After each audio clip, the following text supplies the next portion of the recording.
Adapun konstruksi perkara perlu kami sampaikan kembali lebih lengkapnya sebagai berikut.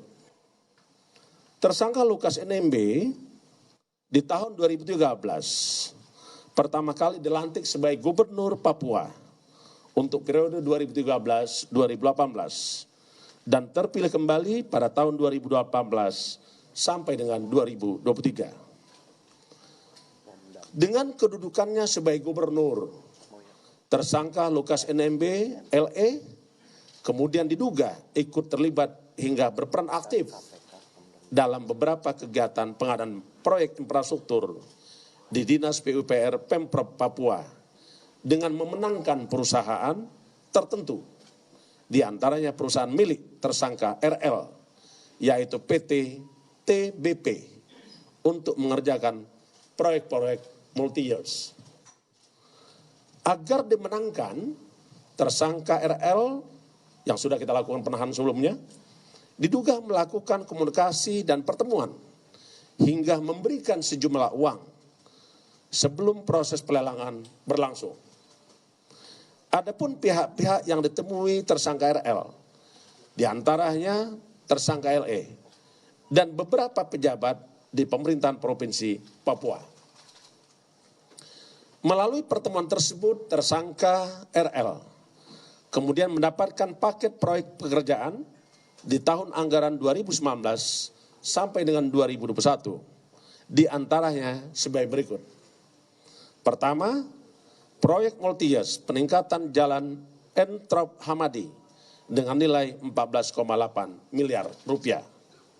Kedua, proyek multi-years rehab sarana dan prasarana penunjang PAUD integrasi dengan nilai proyek 13,3 miliar. Ketiga, proyek multi-years penataan lingkungan Venus menembak outdoors Auri dengan nilai proyek 12,9 miliar. Berdasarkan hasil pemeriksaan, penyidik menyimpulkan bahwa ada kesepakatan yang disanggupi di antara tersangka RL untuk diberikan yang kemudian diterima tersangka LE dan beberapa pejabat di Provinsi Papua. Di antaranya adanya pembagian presentasi proyek hingga mencapai 14% dari nilai kontrak setelah dikurangi nilai PPH dan PPN. Sebelum maupun setelah terpilih untuk mengerjakan proyek dimaksud, tersangka LE diduga telah menerima uang dari LL sebesar 1 miliar rupiah.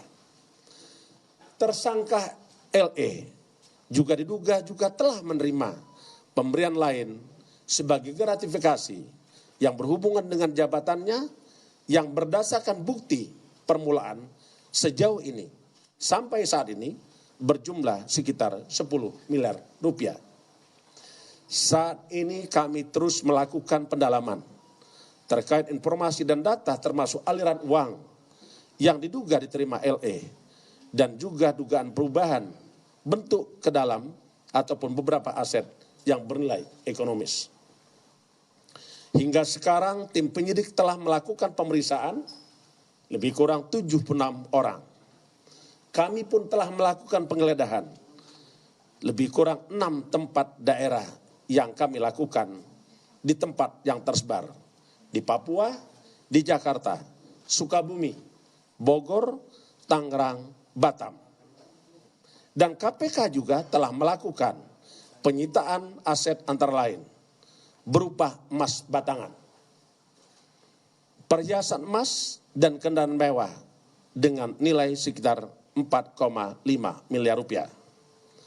Di samping itu, KPK telah memblokir rekening dengan nilai 76,2 miliar.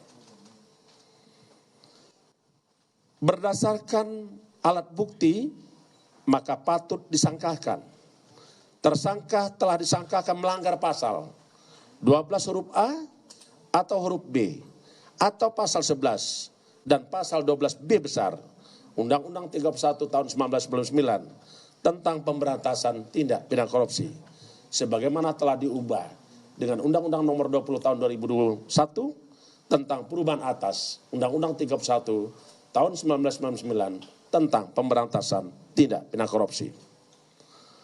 Kami sungguh prihatin kondisi masih saja sering terjadi korupsi khusus dilakukan oleh kepala daerah. KPK tidak akan pernah berhenti untuk melakukan upaya-upaya membersihkan Indonesia dari praktek korupsi.